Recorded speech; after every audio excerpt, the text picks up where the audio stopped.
Good morning, 15th May, GPR22. Today I'm at the farmhouse because we had to get some things done, so we came here in the morning. We'll get back in a couple of hours time. So आज का शेर है बस के दुश्वार है, बस के दुश्वार है हर काम का आसान होना. It's difficult for every task to be easy. Everything that you do cannot be easy. And then he gives a reason. He gives an example for that. He says, आदमी को भी मयस्सर नहीं इंसान होना.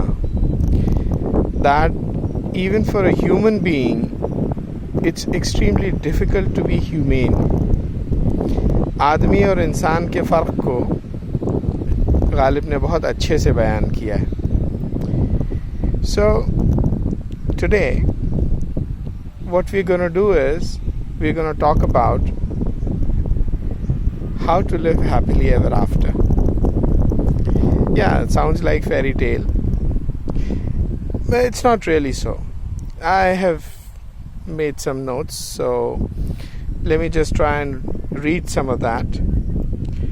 So happiness and success depend upon our individual subjective reality,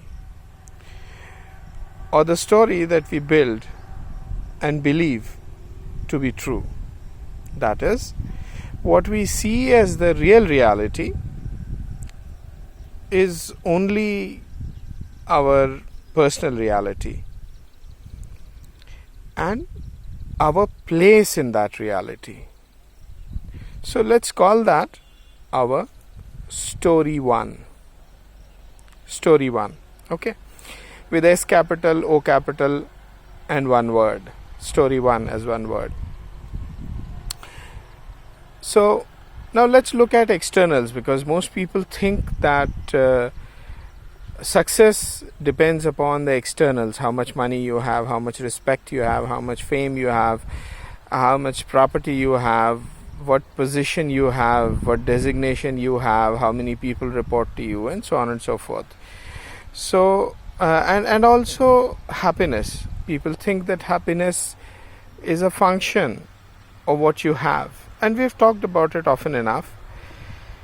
But let's try and understand these externals. Externals are the result of how we respond to stimuli. See, as we go through life, various kinds of stimuli come to us and we respond to them. And as a result of those responses, we get either a better success or a lesser success. And this we do on the basis of what we see as reality and what we see our job in that reality. In other words, that response to the stimuli that we give is on the basis of our story one. So for example, if I think that the world is evil and I am the only good guy in it, I tend to suspect everyone. I do not go out of my way to help anyone. Everyone then distrusts me and makes no effort to help me get what I like. Consequently, my sad story one is reinforced. On the other hand, if I think that everyone in the world is as good as I am, I tend to do good things for others. Subsequently, at least some of those people return my goodness and do things for me that I like.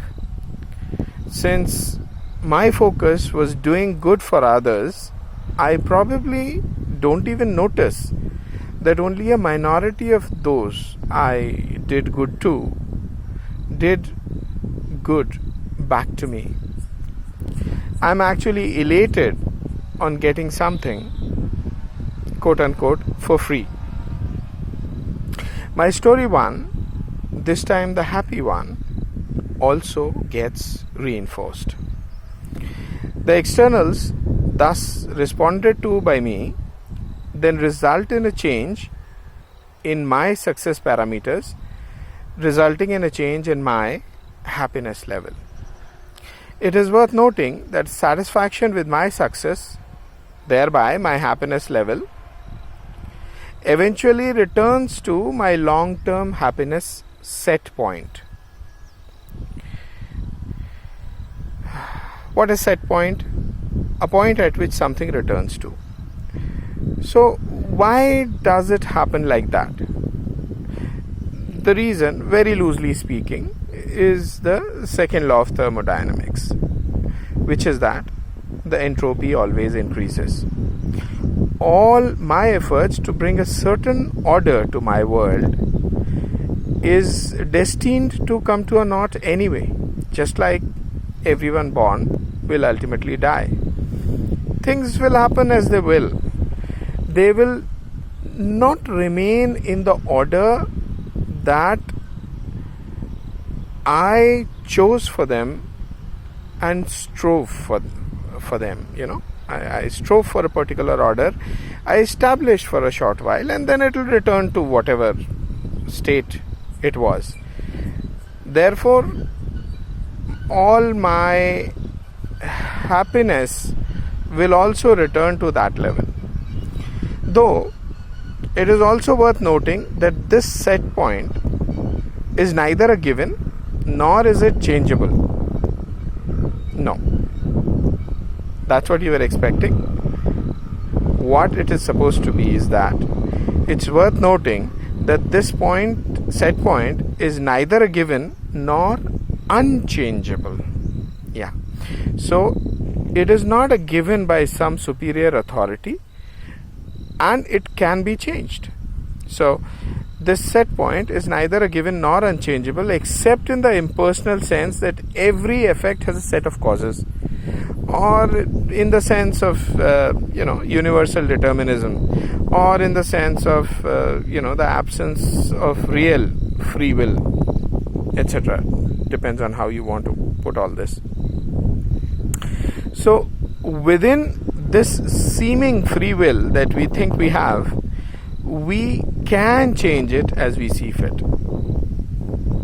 However, as we have seen, it all depends on what my story one is and how much I am willing to change it.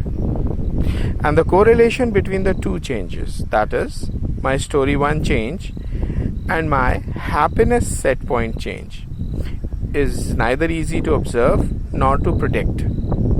Further, because I earnestly believe in my story one and you earnestly believe in your story one, we cannot even believe that it is actually different. The story one is different from person to person and from time to time, even in ourselves. For us, our story one is the only reality. So how can it be changed? That's what we think. So are we destined to never break out of this bondage of our own making? Thankfully and emphatically, no. All you need to do, all I need to do, all we need to do is to revisit the parable of the blind man and the elephant.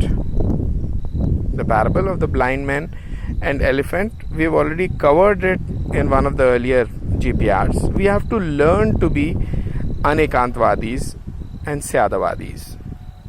How that will have an impact is for you to think through.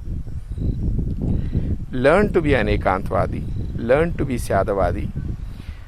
When you do that, when you truly incorporate it in your being, you will realize that whatever you thought was unchangeable is actually changeable. Whatever you thought was absolute truth is not absolute truth. Whatever you thought was real reality is not real reality. Therefore, it opens a door, it opens a crack in a door for you to change it, for me to change it, for us to change it. Right? Think about it. We can discuss more about it at a later point. So go through that GPR, think about this, and live happily ever after.